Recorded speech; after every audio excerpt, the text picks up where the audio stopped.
Born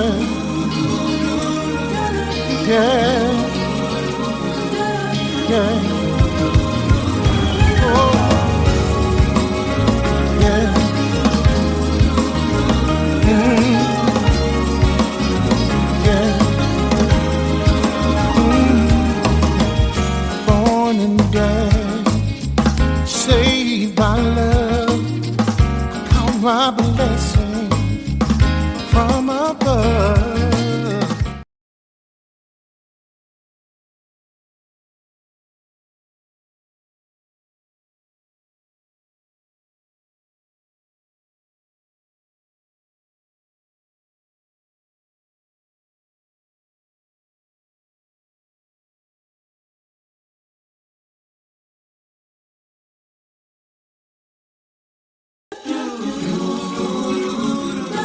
Yeah, yeah, yeah.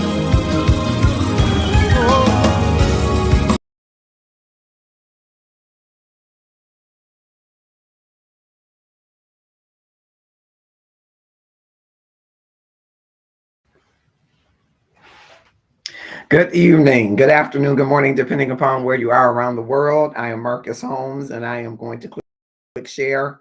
Looks like we're having a little technical difficulties there, but drop comment and let me know that you are here and able to see me, whether you're watching on Facebook Live from where we emanate on the Marcus R. Holmes page or the Love and Stuff page. If you are connected to any of the love groups, if you're on Twitch TV or YouTube events, if you're on Twitter, and if you're on Instagram tonight, I hope you will join us in a topic that I think will pique your interest. It certainly has piqued mine as we continue our discussion on healthy boundaries. I'm going to begin to click share and tag a few folks to join us across platforms. And I'm grateful that you are here. It is my birthday eve, and so I'm excited about that and excited. It's bittersweet because someone special that I wanted to be here to share with me isn't here to share with me right now, but I am grateful to be in the land of the living, and I'm going to start to invite a few folks to join us right now. So thank you for being here and for being patient. Looking at my screen, so it is a little bit of a blur there. Thank you for being here and for being. All right, I'm turning that volume down, and it's a little bit of a grainy look to it, and so hopefully that'll clear up as we go throughout the evening. So I'm clicking share, just tagging a few folks to join us in this discussion, which I think is a great discussion. It's coming from our inbox, so I want to share it with as many as I can, and so I'm going to click share, tag a few folks to join us in the discussion. All right, and I hope you will click share as well. You know, we are on a 12-month journey through self-care, and this month's focus is all about setting healthy boundaries. So I wanted to go to the inbox for a moment. We're going to dive into the inbox. We did dive quite a bit as we try to bring topics from time to time from the inbox. We know that salacious stuff is what people love, but we want to bring highlight something that might help those of you that are on your journey through boundaries, an interesting set of dynamics. And I will go into that in just a moment as I'm clicking share. I hope you will click share and tag someone to join us in tonight's discussion. I think it's a great discussion for tonight. And I am just going to, all right, it looks grainy on my end. So I'm going to just check my volume, see if it's coming across. Okay, so it is just grainy. See what I can do to alleviate that. And for those of you that are watching on other platforms, I hope maybe a clearer view for you. All right, click share and tag someone to join us in this discussion. I am going to see, just checking across platforms. This is a little grainy. Looks a little grainy in a couple places. I just want to see what we got going on. Yep, it is very grainy. All right. Maybe I'm going live on too many platforms, and so hopefully you can bear with not seeing it as close. This is my birthday eve, and so I wanted to just come on for a bit. And we're talking about self-care, but a very interesting part of self-care is setting healthy boundaries. And I'm going to just tag a few folks. Thanks for joining me. If you're joining me on a platform where you can give stars, give stars. And if not, just give shouts out. Let me know that you're here wherever you're watching from. Okay, I'm having a little bit of connection challenge with some of these, so I'm going to hurry through this so that I can get into the topic. All right, and I won't be able to see across all of these platforms once I do that. All right, thank you for joining. I hope you will click share wherever you're watching. I think I may have posted in some places twice. I apologize. All right, so there we are, and I'm going to, okay, all right, let's do that. Thank you very much. Switch this around a little bit. All right, thank you for joining. I hope you will click share and join me in this discussion. Oh, I got to turn the volume down on that. All right, forgive me that on your end it might look a little grainy. I'm working at it across platforms, and so I probably won't do anything, but I want you to drop comments at the bottom to let me know you're there. All right, so I'm going to go to the topic, and I thought I was going to be able to pin the topic, but it looks like we're having a little pin challenge here. So, all right. And hello, Bilal Muhammad Walker and others that are joining. Bilal is inside Love and Stuff, and he is one of these Love and Stuff staples, as it were. I hope that you will connect with him on the inside journey. Go to the Love and Stuff page, click on groups, click and join inside. We have 88 people that have joined that group. We're on a 12-month journey for self-care, and this month is all about setting healthy boundaries. Kimberly Finley has joined us. Thank you so much. So good to see you. All right, I'm going to go into the topic. All right, I was hoping to pin it, but I'm on my platform. Appears to be having a little bit of challenge, and it looks a little grainy. All right, I'm sorry that it looks grainy on my birthday eve. All right. One of our Love and Stuff community friends inboxed and asked this advice, and I thought it would be great around this topic of setting healthy boundaries. She says, I found love, the love of my life, she says. He is smart, sexy, financially capable.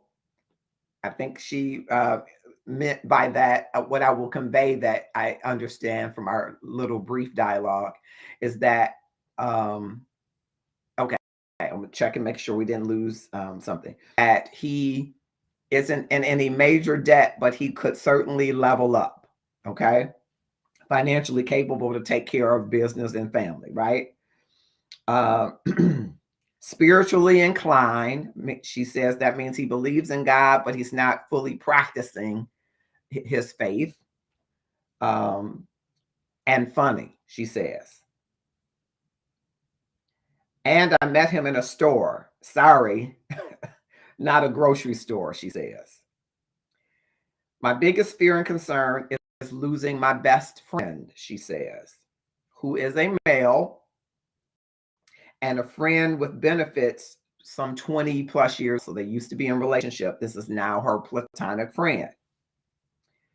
Nothing has occurred in this 20 years. And when I asked her, what did that mean? She means nothing sexually or what she would consider intimacy beyond being platonic. He has been married twice. This is the best friend, and divorced twice, and not due to me, she says. We have lived in separate states until the last year when he returned to the area. How do I set a healthy boundary with him? What should I do, and how should I involve my partner who I believe will become my husband? Thanks, Reginald Ashley, for joining. I hope others will click share and join. I'm sorry that it's a little grainy. I'm not exactly sure why it is. It might be because we're live on Instagram. No diss to the Instagram, but that's the only new factor tonight. And so I want to ask you, and I'm sorry I can't pin the topic there, but I want to ask you about these healthy boundaries and your thoughts about this relationship as much as you can without judgment, because this is a person who has a best friend. Now, I can tell you, all of my life, I've had friends, male and female, And I've had friends that most of my girlfriends, with the exception of a few, most of my friends that are girls were girlfriends, not all of them. A few of my friends that are girls were girlfriends at an earlier point in our life. And I can tell you, I'm thinking of one, and if she comes in the room, she'll know it's her, who everybody had a problem with our relationship when it became platonic. And what I mean by platonic, we were no longer dating and that type of thing. But people couldn't get over the fact that we were friend, opposite sex, and that there had been previously a relationship or a situationship or some attraction. I had a number of other friends who had a problem with that. It was difficult to navigate. And it wasn't even that I was getting married, though twice in my life I thought I was going to get married. But it wasn't a situation like that. It was a situation where people had a problem with my female friends, particularly other females, some males, female 11, uh, had a problem with that female friend, and some of them, maybe because of chemistry, I think there might have been a chemistry there, but some of them had no knowledge that we had dated or anything prior. But it was an issue. And so I want to talk to you about how do you set healthy boundaries in relationships when your best friend is of the opposite sex, or your best friend is someone that you previously had a relationship with. I think that's a fairer statement. So I want you to click share, tag some folks to join us now.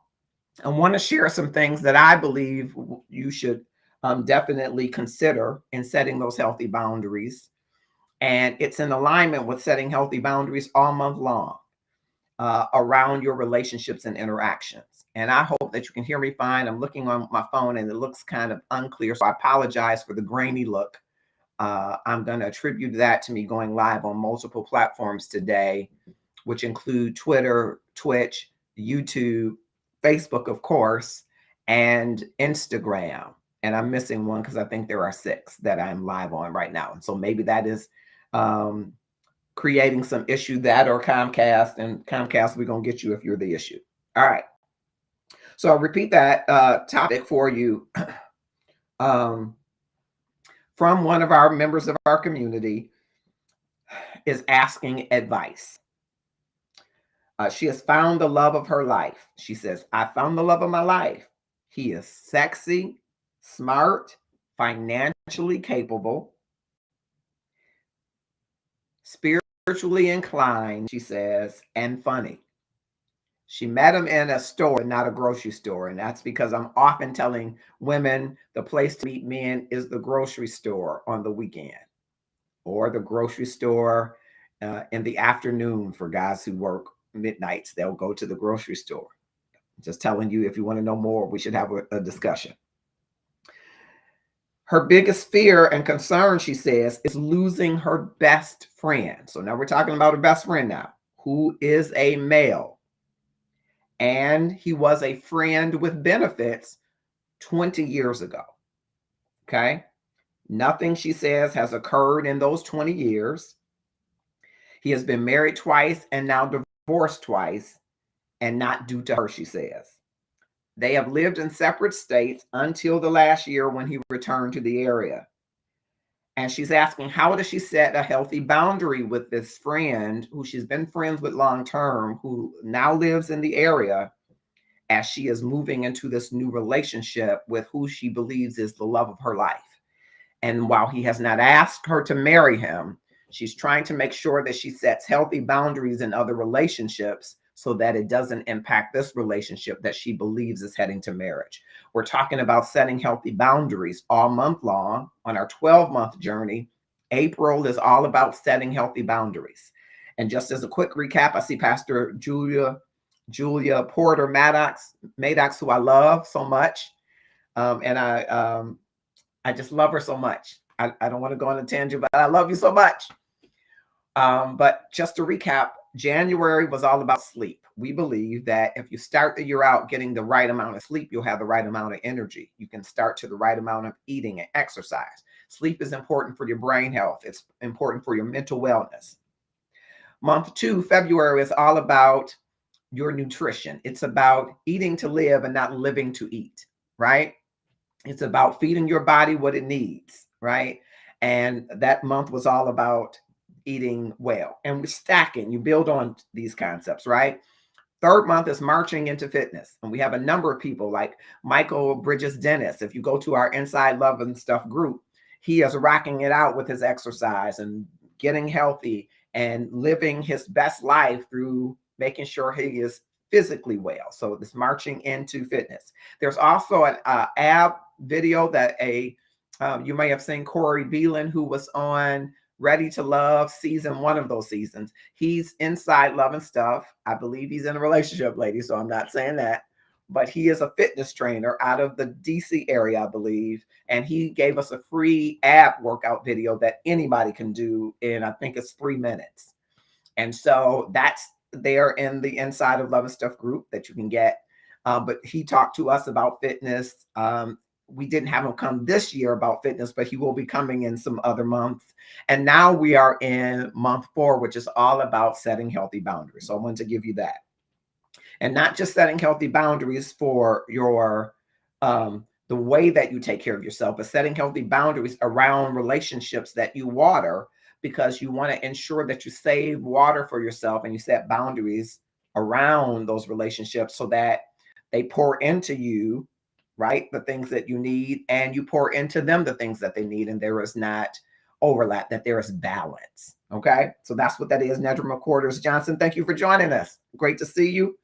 And so we're talking about setting healthy boundaries from this relationship where this woman has met the man of her dreams, but she also has a man of her friendship who nothing has happened in the last 20 years is what she shared.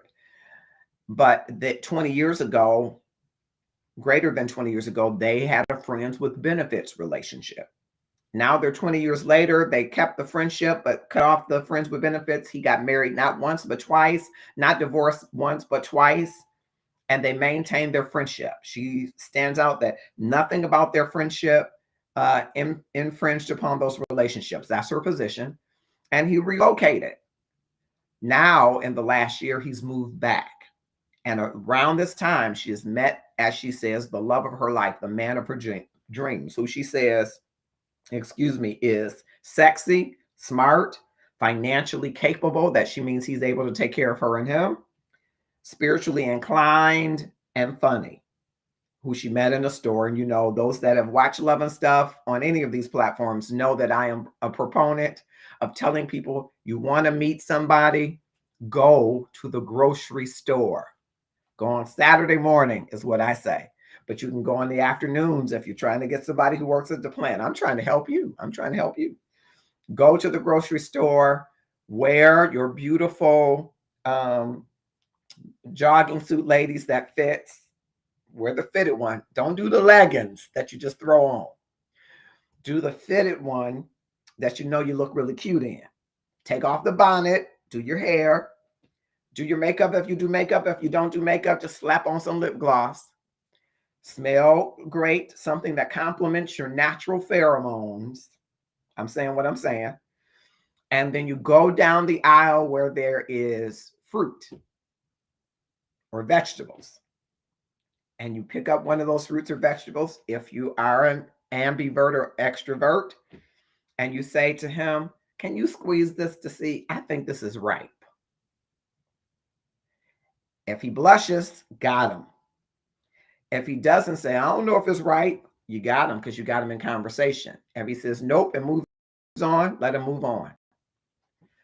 But you will find a great way to strike up a conversation. Now, I always tell women this because I got some sassy women. I said, don't hold the melon up. Don't do that. Don't get a banana in position in a certain way. Don't eat the banana. I'm trying to help you. Don't be super suggestive, but be assertive. Fellas, the same. Don't hold the banana down low. Don't hold the melon up to her. You know, get some asparagus and say, hey, what would you do with these? Perfect pickup line. And she says, I don't eat asparagus. She said, oh, I do. I just wonder, if you had to cook some for me, how would you cook them? perfect conversation starters.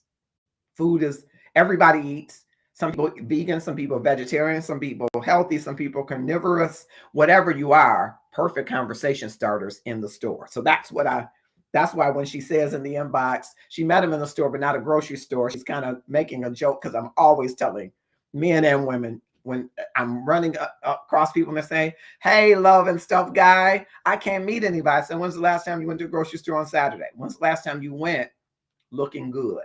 Now, you don't have to be like you're going to the club. Please don't dress like you're going to the club, going to the grocery store. It might work, but not for the purpose that you think. Be your authentic self going into that grocery store. All right. Be your authentic self, showing who you regularly are. All right. So that's what she's referring to from the inbox.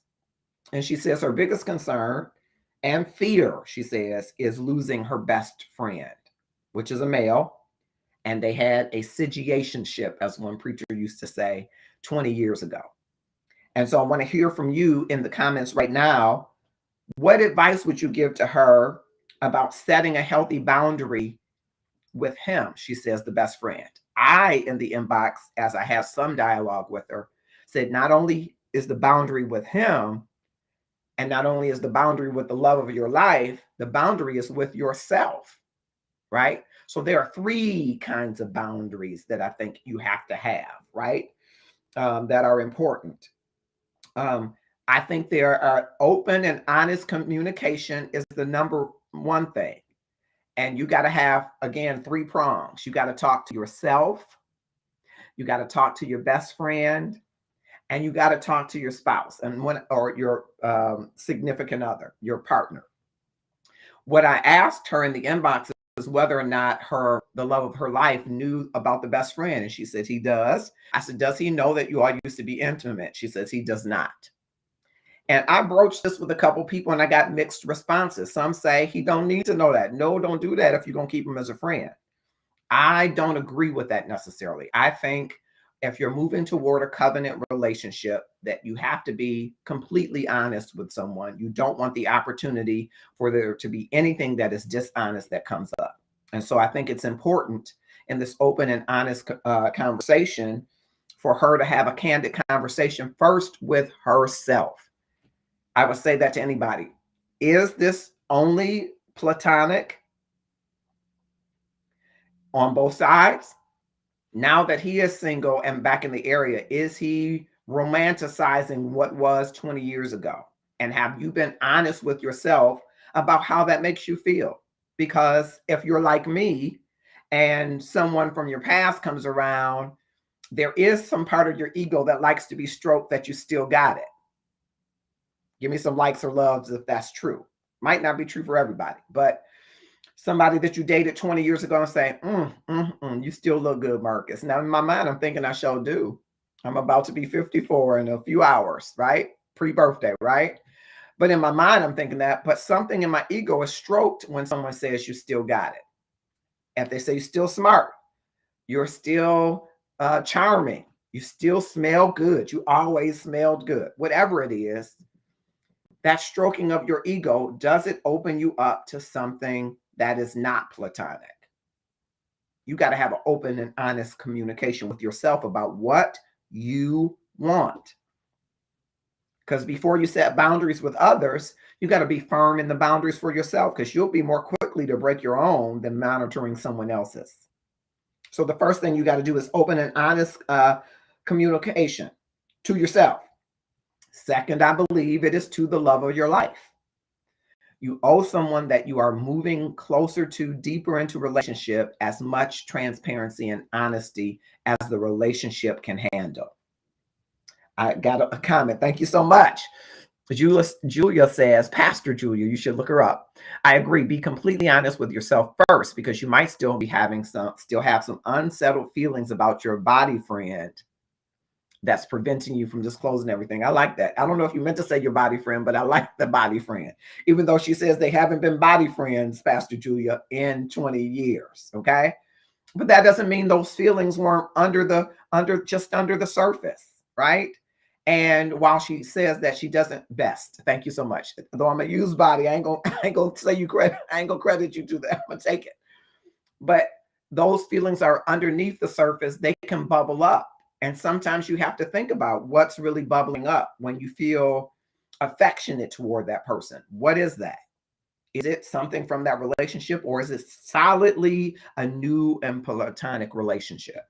Okay. Because old times can bring back old flames, old passions. So once I'm with Pastor Julia, you settle with yourself that I don't want this to be something different, and he doesn't, right?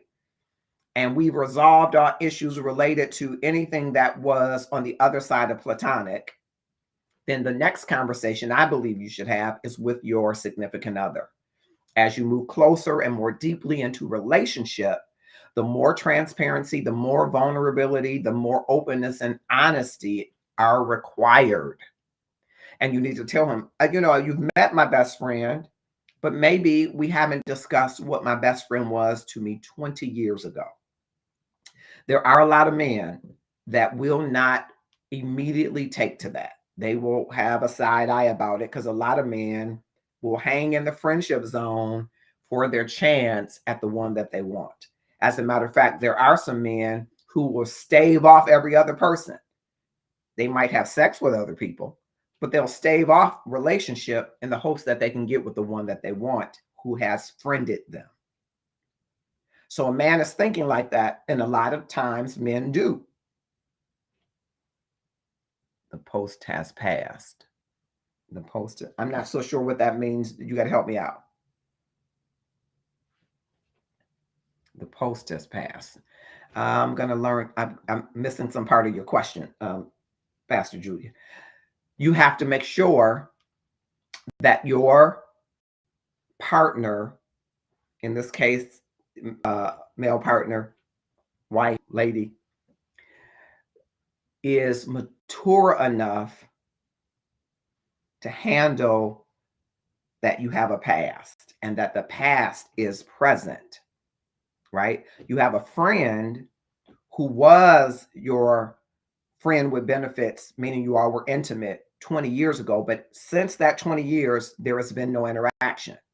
So you have to ensure, right, that your partner is mature enough to hear and handle that. Because if your partner isn't mature enough to handle that, your friendship with that other person may be in jeopardy if you continue that relationship. It takes a certain amount of being secure and a certain amount of maturity to move into a space where you trust that the intention of this other man won't infringe upon your relationship. That's how a lot of men are wired. I'm not saying it's anecdotal. I don't have a percentage or statistics, but a lot of brothers would have a side eye to a guy who is a former lover, a former friends with benefits, no matter how long ago it was. It takes a certain and maturity. And if you have that in your relationship and you're developing that, the boundary that you will set will involve him saying, what make you feel uncomfortable? Oh, you knew nails. Okay. What would make you feel uncomfortable? Thank you, Roger Coleman. Cousin, thank you for joining us. What would make you feel uncomfortable as it relates to my interaction? Here's how I normally interact with my best friend. I share secrets. I share this. We go this place. We've done this. We do this. We go to the same church. I'm just giving examples. What about my interactions with my friend would be taboo to you, make you uncomfortable? Should I set a boundary around? Now, this again is a man that she is characterizing this partner as the love of her life. She is fully intending that this will be her mate. This will be her spouse. They will get married. Okay.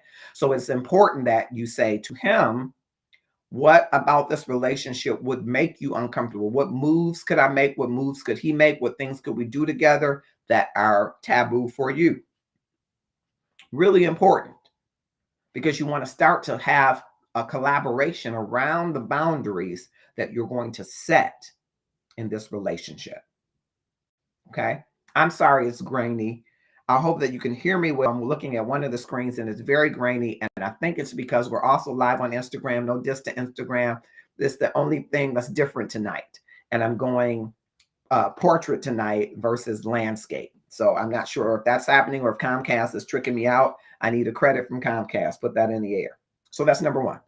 Open and honest communication with yourself, with your spouse, and then with your best friend based on your conversations with that spouse to be. Now, if you're newer in the relationship, then maybe you aren't investing that kind of, thank you. I'm glad you can hear me well. Thank you. If you're new in that relationship, then you're going to take a little more time to make sure it's the right relationship. But again, in this case, she is indicating that this relationship, he is the love of her life. So if you're invested in a relationship and you have a prior relationship that involves some intimacy, I think you should collaborate with that person first before you go to this other relationship, if that makes any sense. Okay.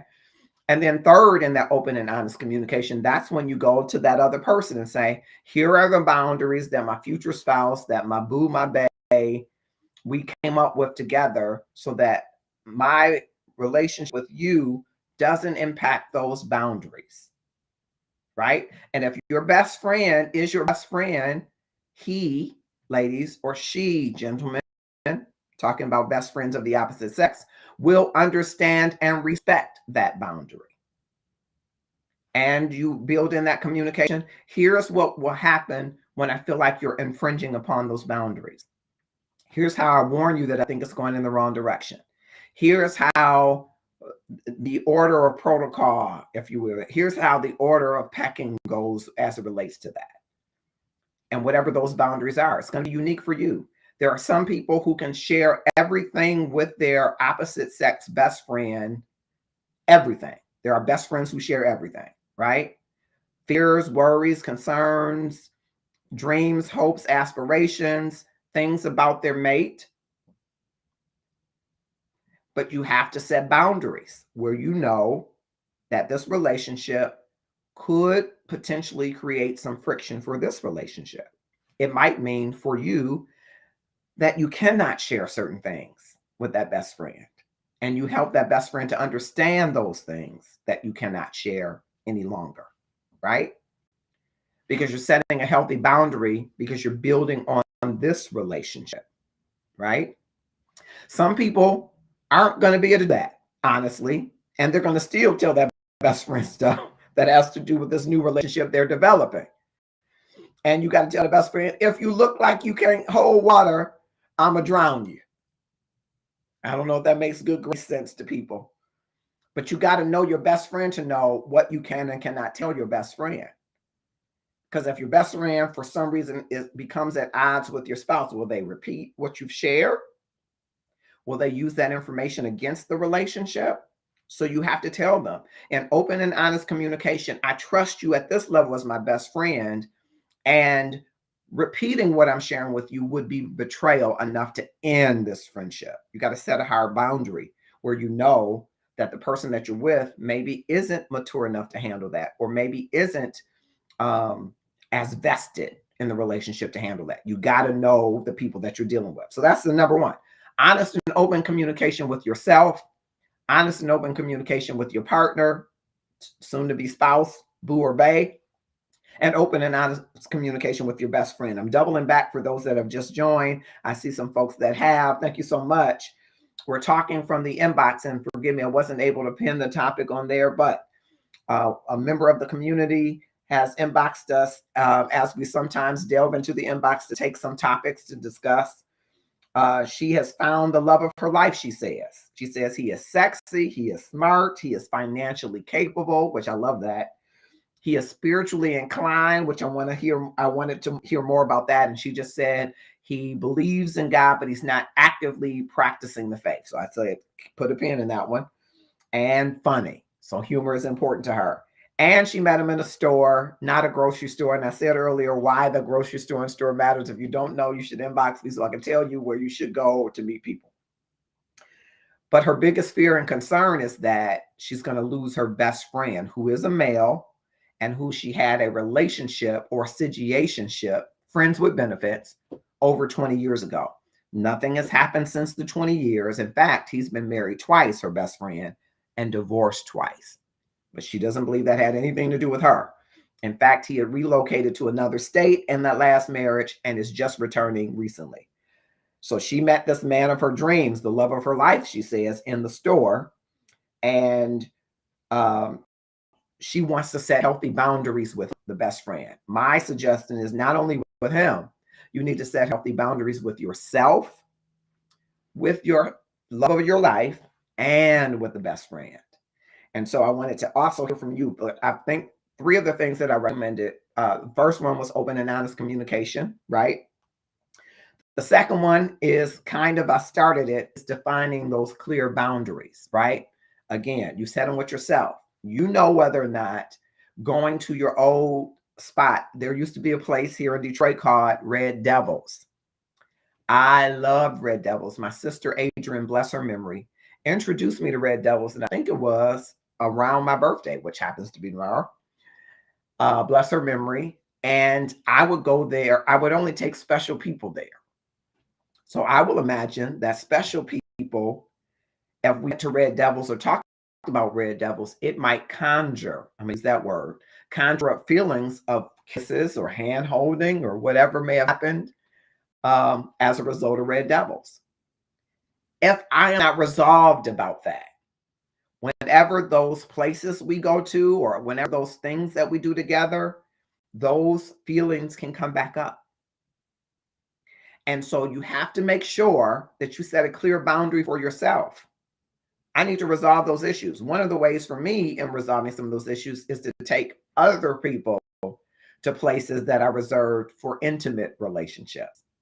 Then my memories are not just of intimate relationships or people that I thought about in an intimate way. It is of relatives, cousins, friends, Uncle Nims, right? It kind of helps to dilute it some. It can help you still have the memories of those things, but now you're creating new memories and you're creating new neural pathways to that sensation that you felt when you went to that place or when you go to that place again. You got to set clear boundaries around the feelings that you give that are associated, that can be conjured up with relationships around times of the year, special events, special places, even around grief. There are people who bond in grieving, right? And you have to be setting clear boundaries that when I'm in grief, I won't just I know I'm vulnerable, and so I won't put myself in vulnerable positions with that friend. Okay, does that make sense? You may have to limit some one-on-one interactions, maybe, depending on where you are and where that person is, right? And again, in that collaboration with your love of your life or best partner, your boo, your bae, you might say, what would be uncomfortable for you? And that person might say, it would be uncomfortable for me and for you, the two of you, to go to a movie after you've had drinks. That might be a clear boundary, okay? We can go hang out for drinks, but we can't go to the movies afterwards. That might be a clear boundary for you in collaboration with your partner, your boo, your bae, your soon-to-be husband or wife, right? You might reduce the types of communication, whereas maybe before you could be playful with certain things in text, or you could text each other certain times in the night and morning. Maybe the topics and conversations that you talk about, you will change for specific times of the day and morning. You might even create a group chat where any of the funnies that you have, you share with both parties, depending on your relationship. Again, you got to think about the maturity level of the person that you are entering into covenant relationship or hope to. Got to think about where he or she is and how they feel about this long-term relationship that had a different set of boundaries before. How would she feel if the love of her life had a similar relationship with the old friend with benefits? Yes, I think that's great, Brenda. And so I'm glad that you're here. Brenda is one of our great voices in the Love and Stuff community around our love for justice.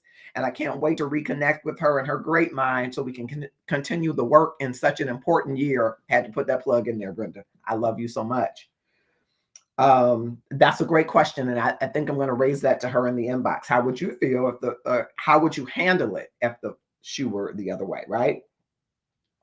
And the thing that I was saying, include your partner as much as he wants to be included. You know, he might not want to get to know this dude very much. He might be okay with it, like, but always make an open opportunity for him to hang out with you all. to be around, not to be the third wheel, but to get it to see that this 3 is good. Even sometimes you might suggest to your best friend, hey, who you seeing these days? Let's do a double date, so that your mate is always feeling that you are inclusive. Set a boundary that when you're going to do more intimate things, concerts, movies, things that you do with him, that you used to do with him, that you'll try to make it double date, or you try to make it so that it's more inclusive. Again, that's going to depend on the maturity level, but you want to do things that are going to make your spouse to be, in this case, feel confident and secure in what you all are building. Now, if he is already secure, confident, if he's already mature, he might just have a side eye. I'm going to keep an eye on this guy, but he's not going to maybe have as many boundary requirements, or he may. And you have to be open to hearing those boundaries, understanding them, and then being inviting, being inclusive when there are things that he might enjoy sharing with you. All right. So the second thing is define clear boundaries. For those of you that may just be joining, the first thing, of course, was open and honest communication with yourself, with your spouse to be, and with your best friend. All right. And then the third thing is prioritize and reaffirm that commitment to your partner. Now, all of these are interrelated, but this one is really important, because when you go into the depths of a relationship, the other navigation and other relationships kind of have some stretch, move, and give for the space you're creating for the relationship that you are bringing as a priority into your life. So it's important for your best friend to understand that, right? That whereas before, maybe your best friend did things that might have been husband-like. He might have come and cut your grass. He might have come and fixed your car. He might have come and took out your trash. And those are things that you might find this husband to be, lover of your life, offering to do. So you got to make the space for him to feel that he has the priority in doing them. Again, those intimate long talks or intimate long walks might be something that you have to shift away from the best friend as a priority and are reassigned or made a priority for your spouse. There might be times that you block out, right? Bay time, right? Every Friday night is bay time. And so, no, I can't hang out on Friday nights. Friday nights is our day to wind down from the work week, check in on our dreams. I'm very big on setting intentions, and each week at the end of the week, are you meeting those intentions? An intention is an aim at something, right? So have you given your intentions attention? And a great way to wind down at the end of the week is with your partner, is to go over how the week went. What are the things that you wish were different? How you adjust them for next week, build and sow into each other's dreams, and restructure your aim, your goal for the next week, for the next month, for the next quarter. So you might use every Friday as your wind down with a glass of wine or some Kool-Aid or pop or water or whatever you do. And you might have that time just for you and your bae. So then if you spent that time in the past with your friend and you just kind of say, oh, what you doing today? Oh, nothing. Well, you might have to adjust that to show both your partner and your friend that there is a reprioritizing of positions, of time in my life. And I think that's an important boundary that you have to set. But again, that you're doing that with I'm pointing this way, you're doing that with your love of your life to be, your spouse, your boo, your bae. You're doing that with your best friend, but you also have to do it with yourself. You have to ask yourself, now, of these relationships that I'm maintaining, what serves me well? What do I want? What am I willing to give to them?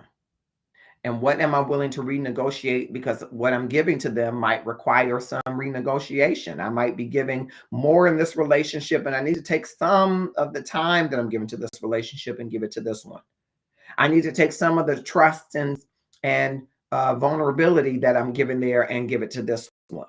I need to shift some of that, or maybe I need to balance it. What I'm giving here, I'm going to give her as well and more. What do I want? right? What do you want in prioritizing your healthy boundaries for you?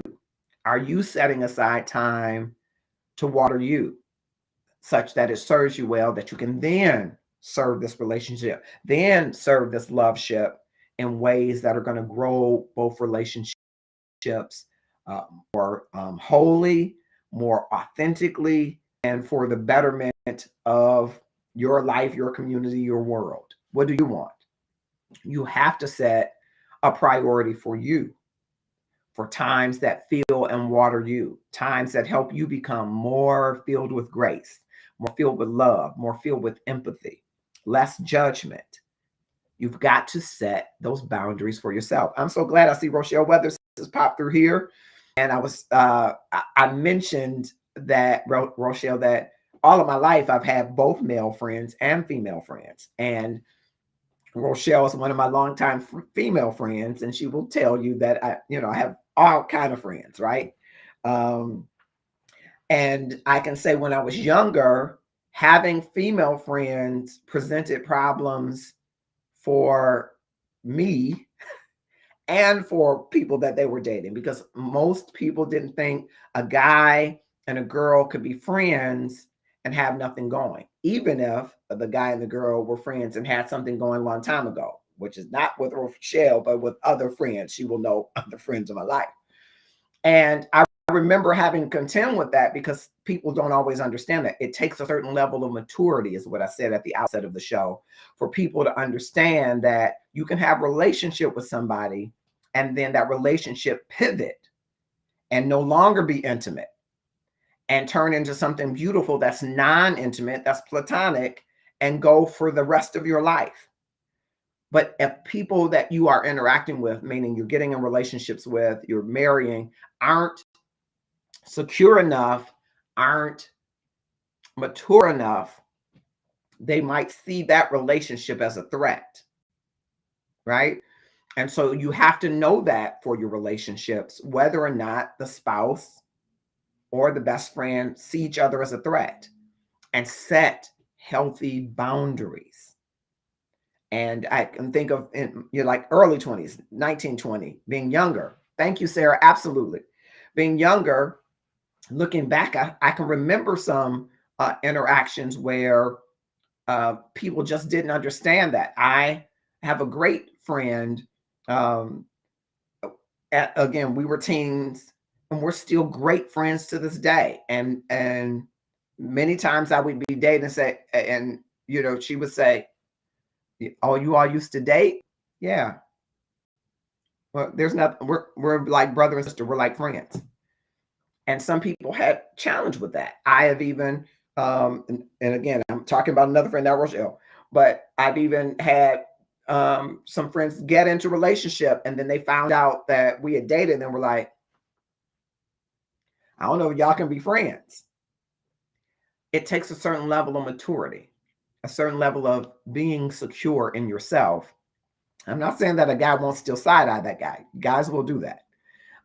It might sound anecdotal because I don't have stats, but many guys will side eye their best friend guy, and many women will side eye their best friend woman. It is their nature. But a mature one and confident one will help you set healthy boundaries to keep the relationship secure. And that's the goal in setting a healthy boundary, keeping the relationships intact. Okay. The only way that you're not going to keep the relationship intact, again, is if the person that you are, as in this inbox, she said, is the love of her life. If he shows you that he's not mature enough to handle that relationship, then you got to make a decision which relationship means the most to you for the long term. Only you can come to that. But if your best friend is your best friend, he, ladies, or she, fellas, will understand that there is no trumping, there is no I was here first, because it's a different kind of relationship unless that person has not resolved the relationship, situationship, friends with benefits from the past.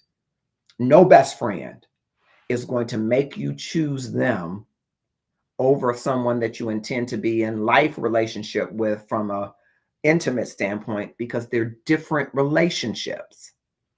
If they do, that person isn't secure, that person isn't done potentially, and that person isn't as mature as they would need to be.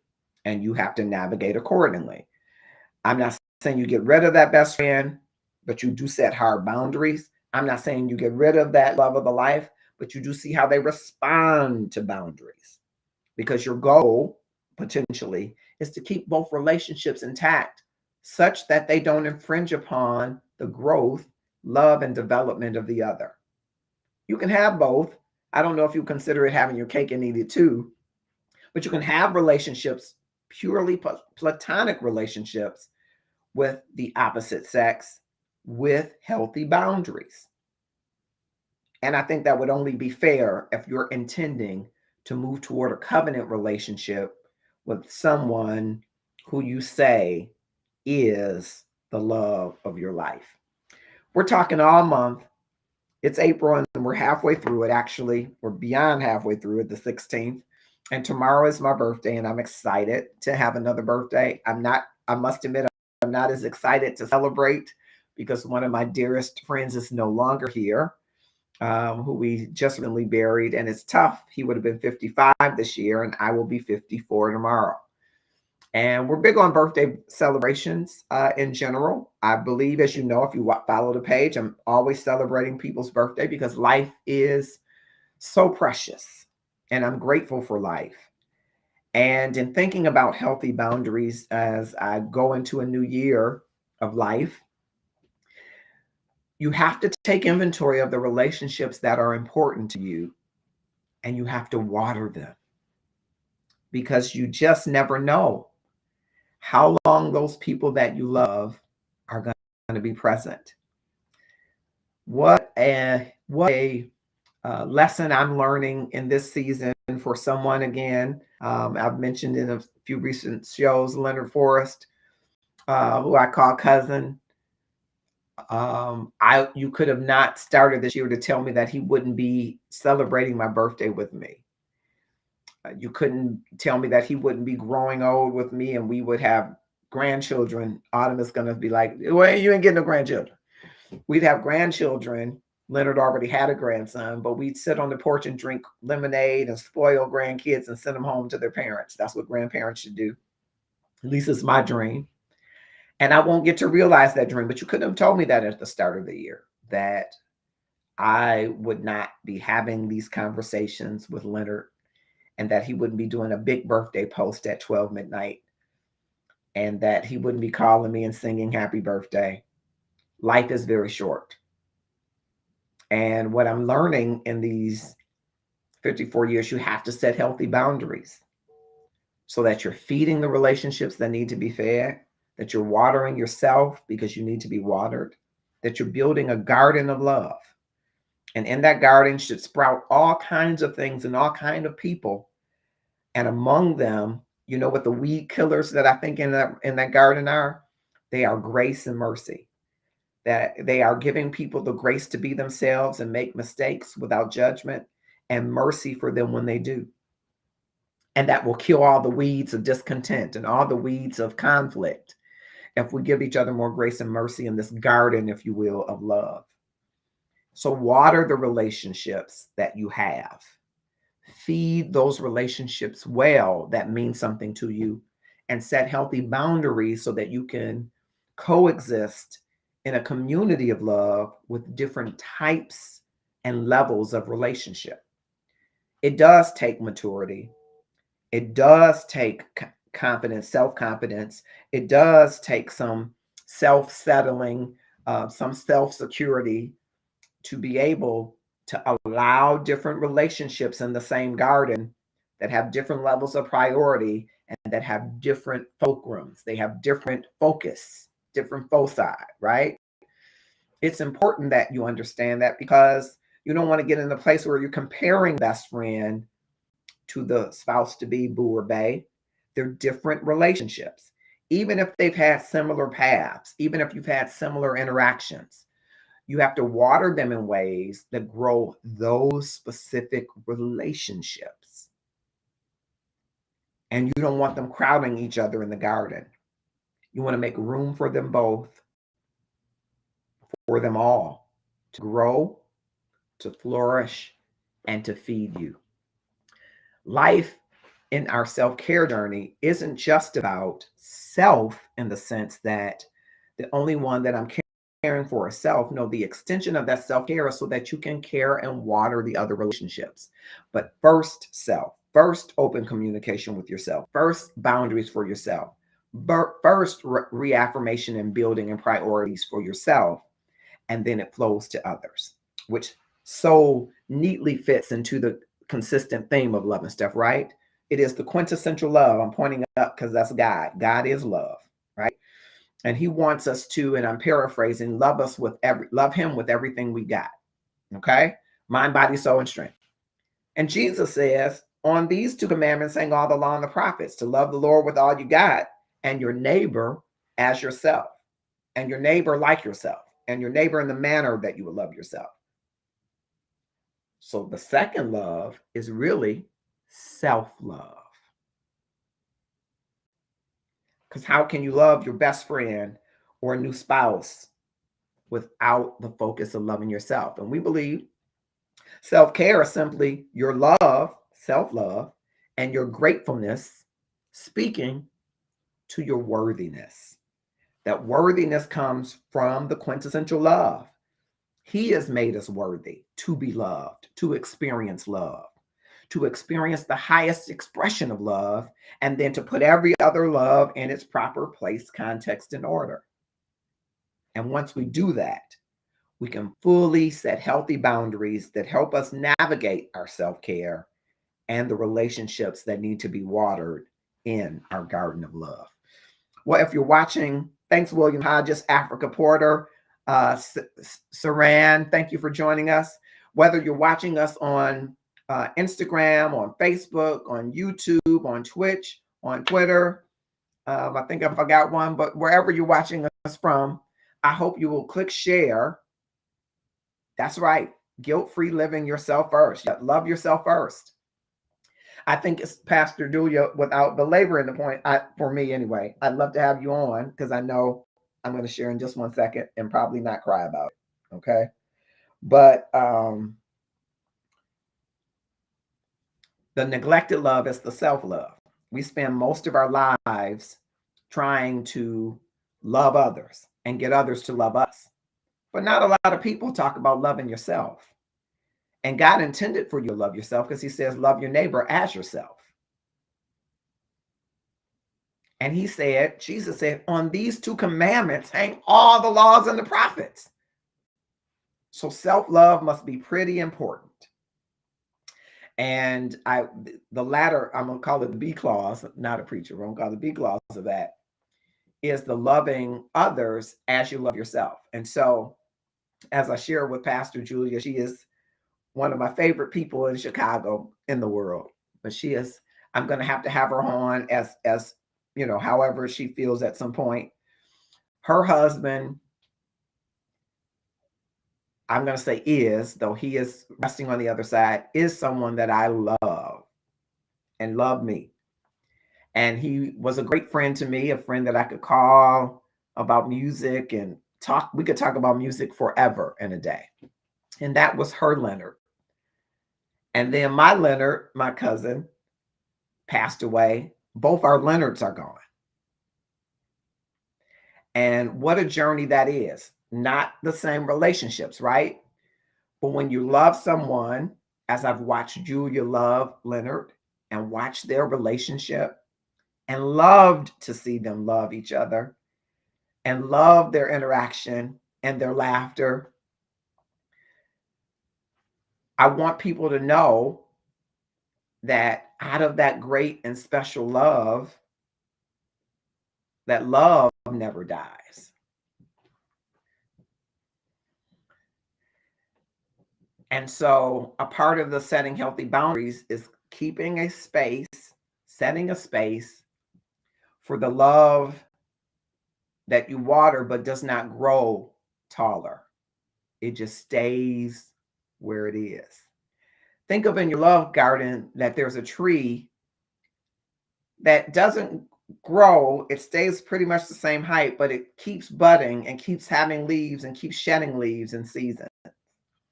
Think of that grief space as that space where that tree is getting what it needs to continue to bloom, but it's not growing on this side. It continues to give shade and light, and it continues to bring beauty to us. And it keeps reminding us that things die and fall to the ground. It doesn't necessarily get to grow, add new memories to it, but it stays. And if people can understand grief in that way, they will be open to the boundaries that you have to set when you are in those grief spaces and navigating them. I heard someone say, well, you grieve too long. Well, I don't know if grieve too long is the appropriate thing to say about somebody else's grief, because you haven't been in their relationship. You can grieve too deeply in that you are unable to function. You become abusive to yourself through drugs or sex or something else. You become abusive to others through your language. You can grieve too deeply. But the long part, you have to understand that grief, the absence of someone's presence who you love, stays with you. You know, the Bible says to be absent from the body is to be present with the Lord. No one wants to contend with the absence. Absent from the body is a void. Even though we know that they're present with the Lord, we know where they are, the absence is huge and it is present. It's that tree in your garden that you still give water to, but it doesn't have new growth in the way that it grows, it expands, it sustains, it's there. It still gives you light when you think of them, their memories, and sometimes it gives you pain. And sometimes you're painfully aware that they are no longer here, that their leaves have dropped to the ground, but the tree is still there. It's still in your garden, but you can still live. And you can still make room in your garden to live while keeping the space to remember what was where it is. It's an inconvenient adjustment. It is. It's learning to live, as I told someone, with a broken heart. The heart heals, but you always feel when the wind just blows a certain way, you feel that adjustment to that bone. You feel that extra beat. Something is different, and you're aware of it. I'm now describing it as that tree that's in the garden. So you still have to water the garden. You still make room. You still prune it. You still use grace and mercy as the weed killers so that you don't have discontent and conflict in your garden. That's what grace and mercy are. Grace gives you the opportunity to say, I could be that same. That could be me. I could get angry at somebody. I could be triggered by something. And you give people grace when they're triggered. And you give them mercy when they make a mistake out of that trigger and say, you make me sick. And say, yeah, you said that like you meant it, but you said it from a hurt place. I'm going to give you mercy. Stay in my garden. But let's prune that.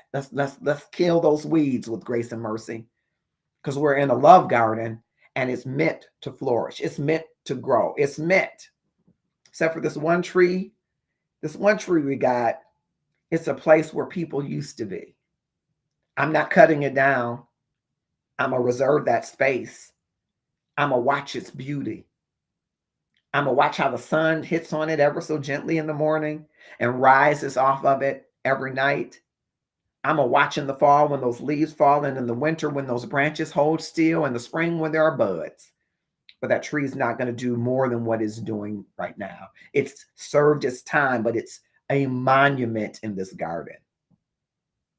And you got to set a healthy boundary so that everybody in the garden understands that you're making space for the love that once was and is now absent. All right, it's 9:42. I've gone over my time, but I wanted to share that healthy boundaries. I believe it or not, it's helping me as I'm going into my birthday tomorrow. I am just missing Leonard. I know he will be making just the perfect birthday greeting at 12, and he will be singing it to me. I'm talking about Leonard Forrest. Of course, your Leonard, Julia, could play me any birthday thing that he wanted to do. And sometimes we would connect on different songs and he'd have to play it and say, I want you to hear this, Doc. I want you to hear it. Those memories water me, but they also sometimes sadden me, right? But I got to remember that they are going to be in the garden. They're going to be in my garden of love because they were people that loved me and that I loved and that watered me and that I hope that I watered. So that this garden of love, you see, has some presence of the past, some hope of the future, but has the gratefulness of our present. And it's all about love. And so if you're like the person in our inbox who says, hey, I want to hold on to my best friend, but I want to pursue this new relationship, I, for one, believe you can have both, but you must set health boundaries. Ask yourself, what's really good for me? What's feeding me? And then once you come to that conclusion, you can better carve out how to feed and water others.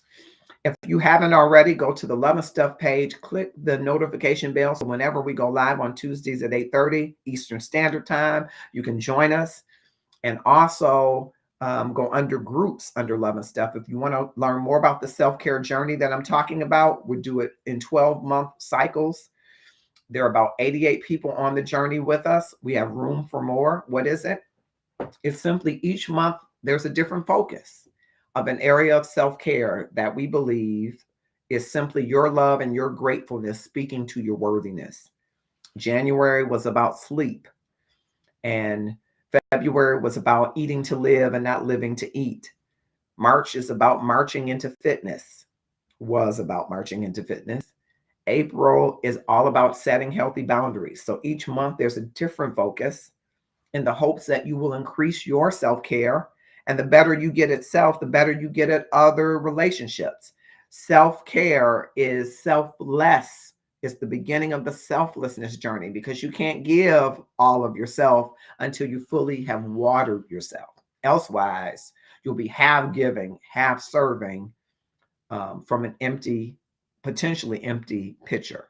And we want you to be filled up so that when you are loving your spouse and loving your children, pastoring your church and leading your business and leading your employees, and when you are building new business and all of the wonderful, amazing things you do, that you will be doing it from the fullest expression of yourself through love.